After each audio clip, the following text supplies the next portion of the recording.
Buenos días, cuartos grados.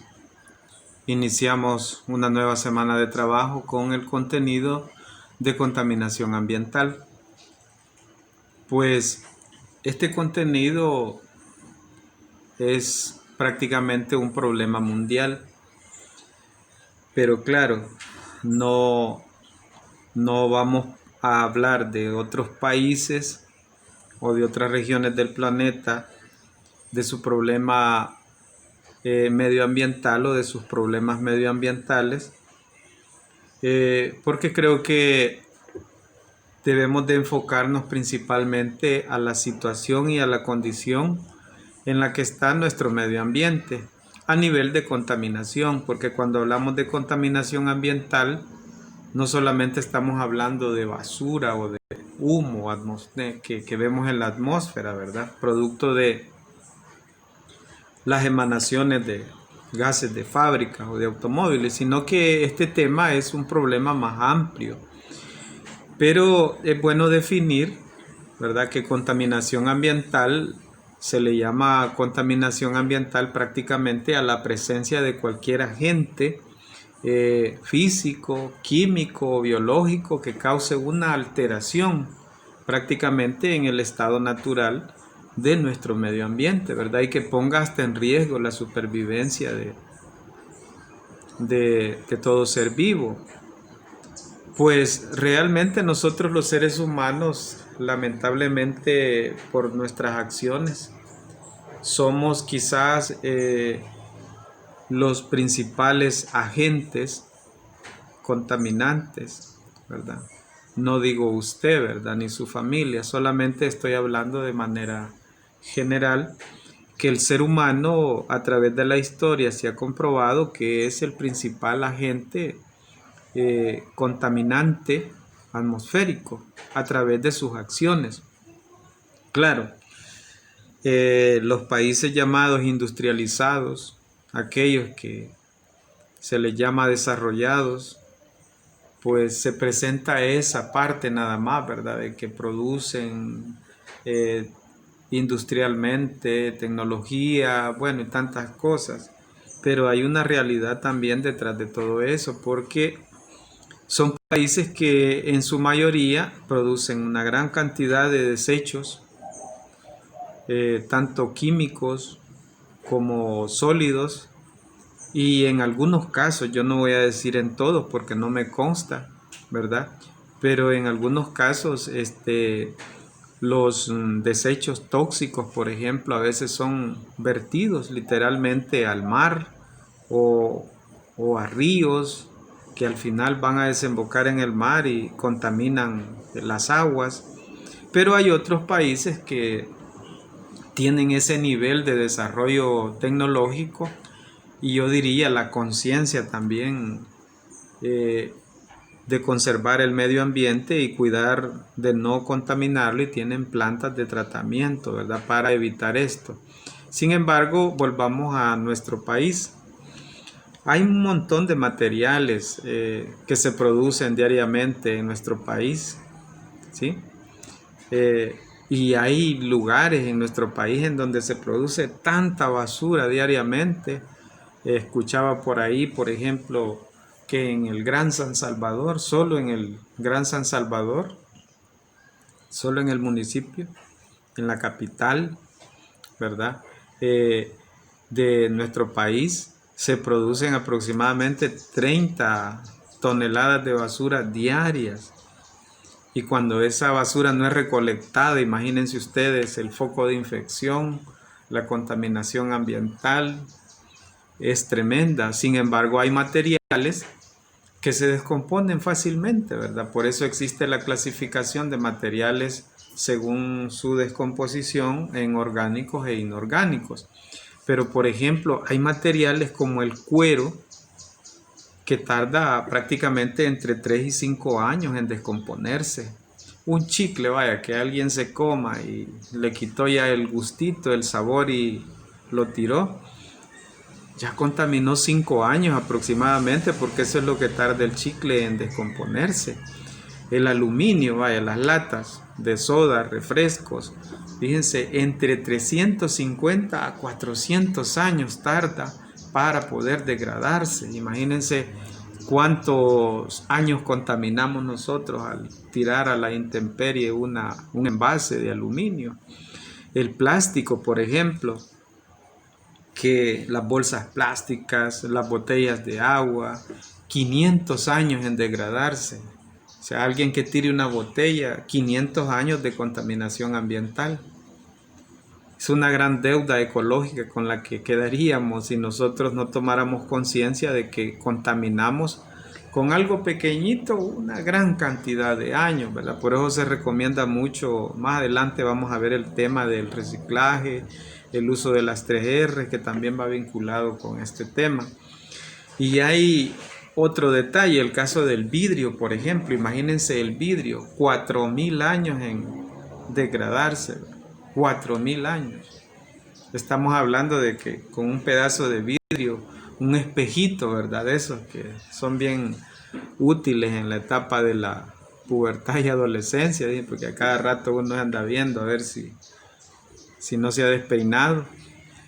Al quebrarse eso, al tirarlo, esa cantidad de años, 4000 años, para poder degradarse.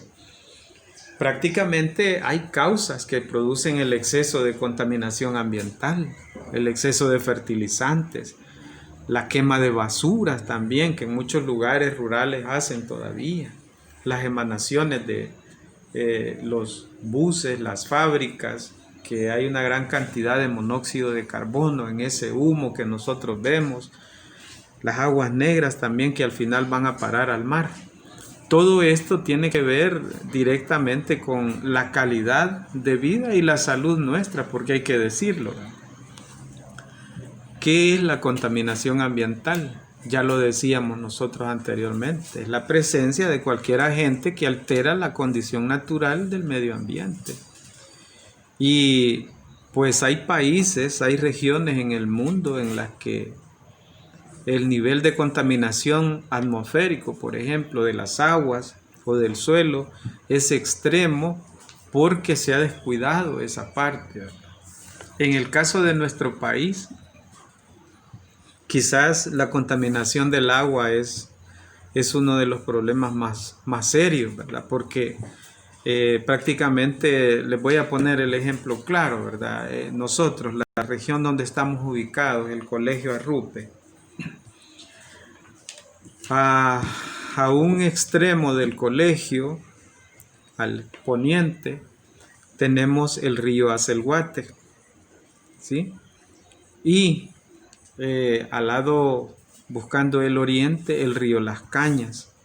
Todos los hemos escuchado en un momento determinado, por lo menos el nombre, ¿verdad? Aunque no los hayan visto directamente.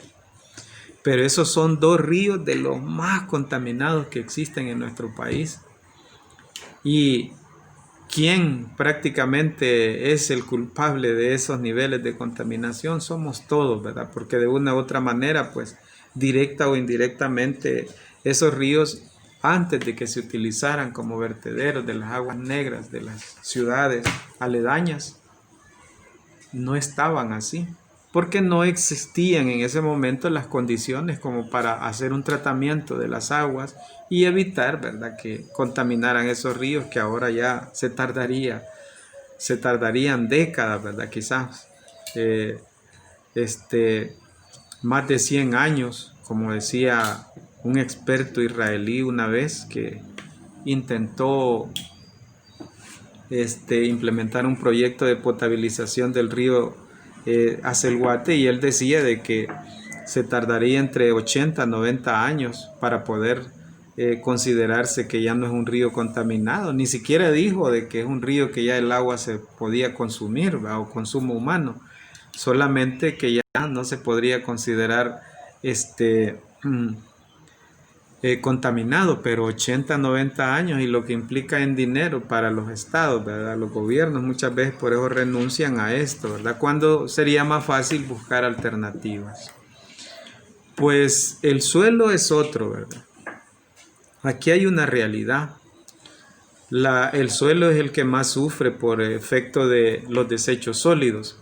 Hay Eh, bueno, muchos lugares en nuestro país en los que se ve lamentablemente los grandes promontorios de basura diariamente, malos servicios de recolección de basura por parte de las alcaldías, por parte de las políticas de salud medioambiental, hay que decirlo, porque eh, pareciera de que es más importante otros problemas que el cuidado del medio ambiente. Sin embargo, nosotros podemos hacer nuestras partes, ¿verdad?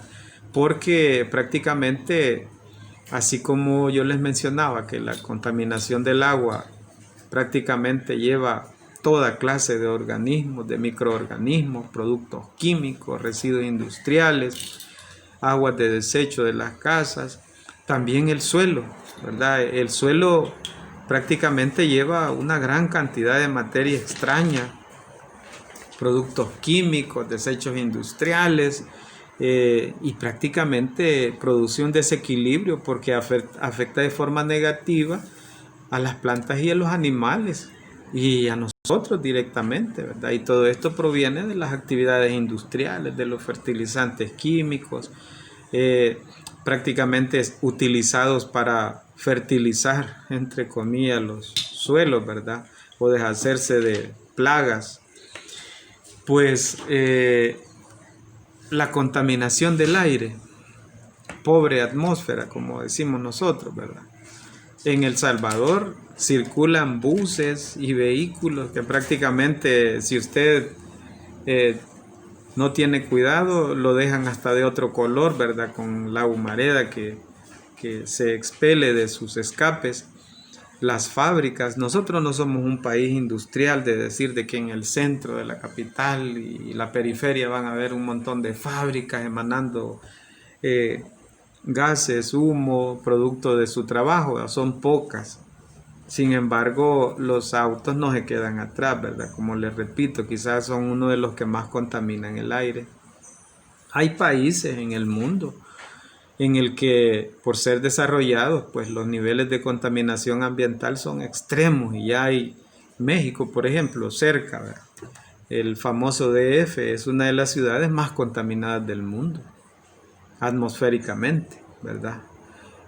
Japón, aunque ustedes le llamen o se le llame el gigante asiático por una y por otra cosa, sí puede ser gigante industrialmente y en desarrollo y todo, pero los niveles de contaminación son extremos porque allá la mayoría de gente hoy que se ha puesto de moda a la fuerza el uso de mascarilla, ¿verdad? O tapabocas o careta, como le llamen, allá sin haber pandemia ya se usaba, pero ya se usaba por los niveles de contaminación atmosférica.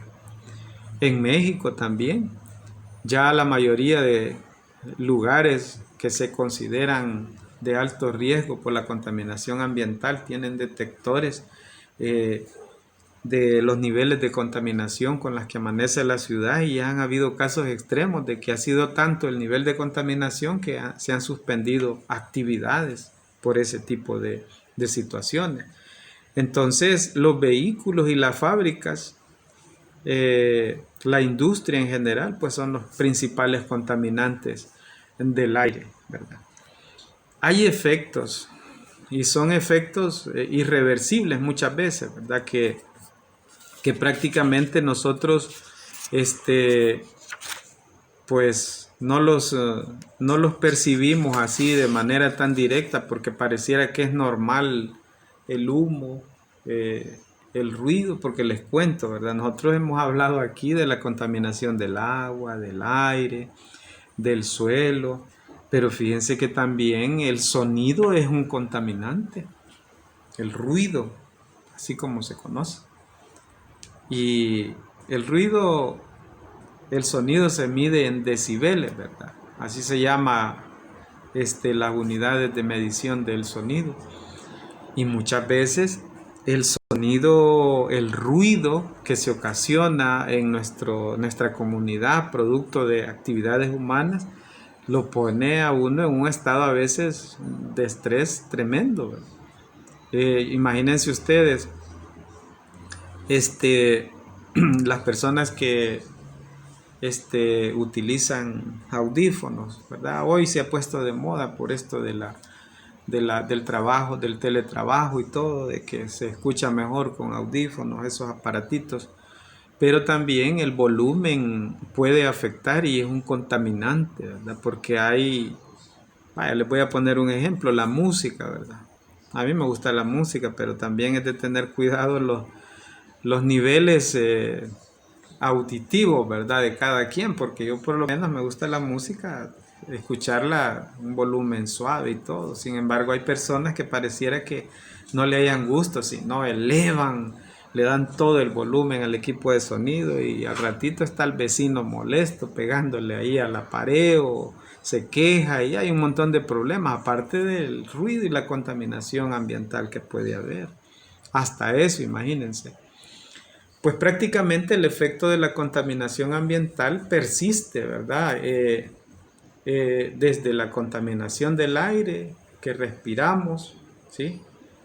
Y lo respiramos, pareciera que es normal y ahí vamos introduciendo prácticamente todos esos contaminantes a nuestro organismo. Y prácticamente nos puede ocasionar desde problemas respiratorios, infecciones cardiovasculares agudas, casos extremos, ¿verdad? También la capa de ozono se debilita, si ya saben ustedes que la capa de ozono es la que nos protege de los rayos nocivos, de la radiación solar que es dañina para nosotros.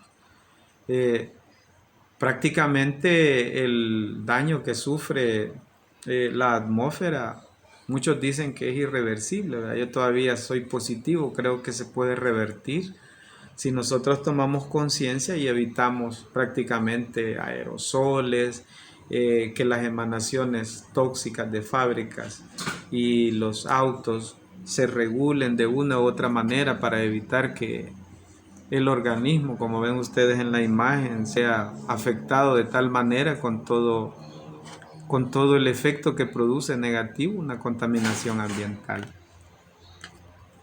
Pues sí se puede prevenir, ¿verdad? No quemar ni talar, controlar el uso de fertilizantes y pesticidas, no botar la basura en los lugares inapropiados. Es que, pues sí, como el basurero está bien lejos, mejor voy a tirar la basura aquí a esta quebrada o aquí la voy a dejar donde todo el mundo la deja. Y a veces se tira la basura y curiosamente hay un letrero por ahí que dice no botar la basura aquí, va a sancionar la alcaldía. Y ahí está el montón de basura, como que fuera una especie de reto o burla que se hace a ese llamado a que nosotros depositemos la basura donde debe de ser. Hay que crear vías de desagüe para las industrias y que no lleguen directamente a los ríos a contaminar, ¿verdad? Prácticamente hay que controlar esos derrames de petróleo accidentales que se dan a veces y que contaminan las aguas.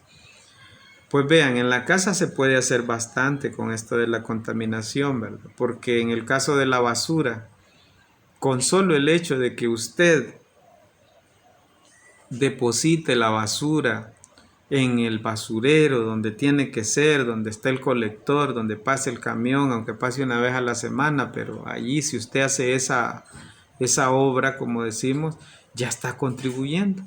Pero si usted es del que dice, bueno, mejor aquí, ¿verdad? La voy a dejar o la voy a tirar porque aquí la tiran los demás. Eso es lo que hay que cambiar, esa actitud, porque eso es lo que va a hacer la diferencia. Y si usted lo hace desde ya, que está pequeñito o pequeñita, cuando usted sea adulto también lo va a enseñar a otros. Y esos son buenos ejemplos que contribuyen a evitar y a hacer grandes cosas, fíjense, grandes obras en beneficio del medio ambiente. Así que yo les invito a que tomemos un poco de conciencia, ¿verdad? Y antes de tirar un envase plástico, una botella de vidrio, un pedazo de vidrio, un zapato, en vez de tirarlo amarrado para que quede trabado en los alambres del tendido eléctrico, mejor si está bueno lo regalemos a alguien que necesita. Y recuérdense que se pueden reutilizar muchas cosas que para nosotros ya son basura, para otros todavía pueden tener una segunda oportunidad de vida útil. Y uno también tiene que ser consciente de eso, ¿verdad? Que hay formas de poder contribuir y no generar tanta basura. Dice un estudio por ahí que cada ser humano produce entre 2, 3 o 4 libras de basura diaria.